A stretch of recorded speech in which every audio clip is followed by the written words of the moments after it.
খুলনাতে জয় জওয়ান জয় কিষান দেশের তরে ঝাঁকনা প্রাণ সাজিয়ে রেখেছে মাঝে বরণ ডালালে বিজেপি বিজেপি আলারে আলারে তাই হাসছে আমার সোনা বাংলা রে বাংলা রে বিজেপি আলারে আলারে তাই হাসছে আমার সোনার বাংলা রে বাংলা রে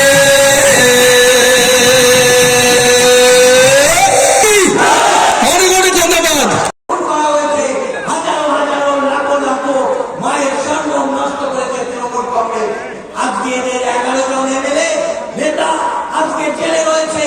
আজকে অভিষেক বন্দ্যোপাধ্যায় মমতা বন্দ্যোপাধ্যায় এক পা জেলের ভিতর ঢুকে আছে, তাও চোরের দোকান কাটা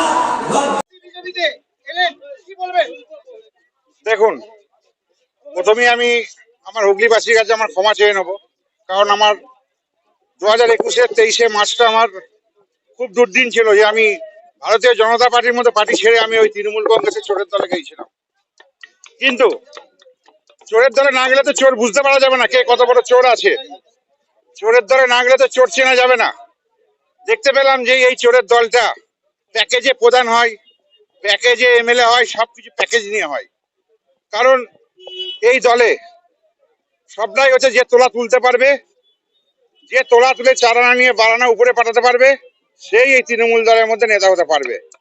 কারণ আমি তৃণমূলে এসেছিলাম, হয়তো সব খুব বেশি হলে 1 বছর ছিলাম। আমি শুধু বিধানসভা ভোটটা আমি করেছিলাম তৃণমূলের হয়ে। সেটা আমাকে আইপ্যাকের প্রশান্ত কিশোর এবং অভিষেক ব্যানার্জি ডাইরেক্ট ফোন করেছিল, ফোন করে আমাকে জয়েন করিয়েছিল। আপনারা দেখেছেন তৃণমূল ভবনে আমি জয়েন করেছিলাম। সেটা পার্থ চ্যাটার্জি, যে আজকে সব থেকে বড় তৃণমূলের চোর একটা, তার হাত ধরে আমি জয়েন করেছিলাম। একটা লজ্জা লাগে, ছবি দেখতেও লজ্জা লাগে যে এই দলটার মধ্যে আমি গিয়েছিলাম 1 বছর। তো যাই হোক, শিক্ষা মানুষের হয়ে গেছে।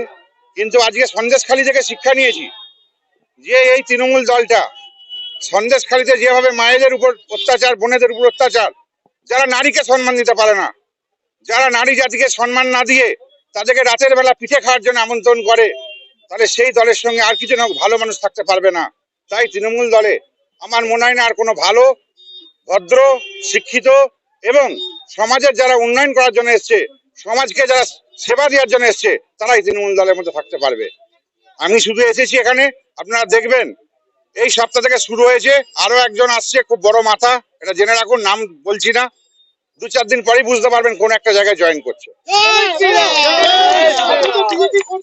আপনি বিজেপি করতেন, তারপরে আপনাকে দেখা গেছিল অভিষেক বন্দ্যোপাধ্যায়ের হাত ধরে আবার তৃণমূলে যোগদান, আমার দেখা গেল লকেট চট্টোপাধ্যায়ের হাত ধরে এখানে অংশগ্রহণ করলেন বিজেপিতে। এরপর কি আপনার অবস্থা হবে সামনে লোকসভা নির্বাচন? আমি ঘরে ছেলে, আমি বিজেপি ঘরে ছেলে ছিলাম, সেখানে গিয়েছিলাম। আমার নেতা যখন ছিল মুকুললাই, সে তখন নির্দেশ দিয়েছিল, সে তৃণমূলের সাথে যোগ সাধন হয়েছিল, তার নির্দেশে আমি তখন গিয়েছিলাম। কারণ হচ্ছে আমাদেরকে কিছু নেতা পরিচালনা করেছে, কিন্তু যখন বুঝতে পারলাম যে নেতাগুলো পরিচালনা করছে এরা আমাদের পশ্চিমবঙ্গের সব থেকে বড় বড় একটা চোর, যখন সন্দেশখালী দেখতে পেলাম যে দলটাই চোরে ভর্তি হয়ে গেছে, যেখানে মা বোনেদের ইজ্জত থাকে না, যেখানে মা বোনেদের সম্মান থাকে না, এবং দিকে দিকে যেভাবে শিক্ষা দুর্নীতি থেকে আরম্ভ, খাদ্য দুর্নীতি থেকে শুরু করে, শিক্ষা দুর্নীতি থেকে শুরু করে, স্বাস্থ্য দুর্নীতি থেকে শুরু করে, মানে এক কথায় সবেতে চোর, কয়লা চোর, গরু চোর, আপনার বালি চোর, সবেতে এদের ভাগ চাই।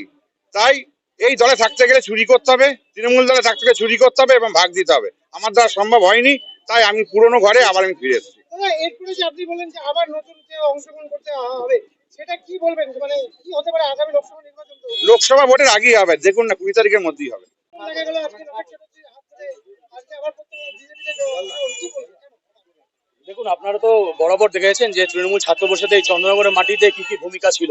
প্রত্যেকটা নির্বাচনে যেভাবে ছাত্র সমাজ, যুব সমাজ লড়াই করেছে, এই অবদানটা আজকে আমরা মনে করি যে এই দুর্নীতিবাজের সরকার এরা ভুলে গেছে। এরা যারা তৃণমূলের জন্য লড়াই করেছে তাদেরই বুকের উপর পা দিয়ে এই দুর্নীতিবাজরা আজকে রাজত্ব করছে, এবং এর জবাব যদি কেউ দিতে পারে সেটা হলো ভারতীয় জনতা পার্টি এবং আমাদের সকলের নেতা নরেন্দ্র দামোদর মোদী। আমার কলকাতা নিউজ, কথা হবে সামনাসামনি।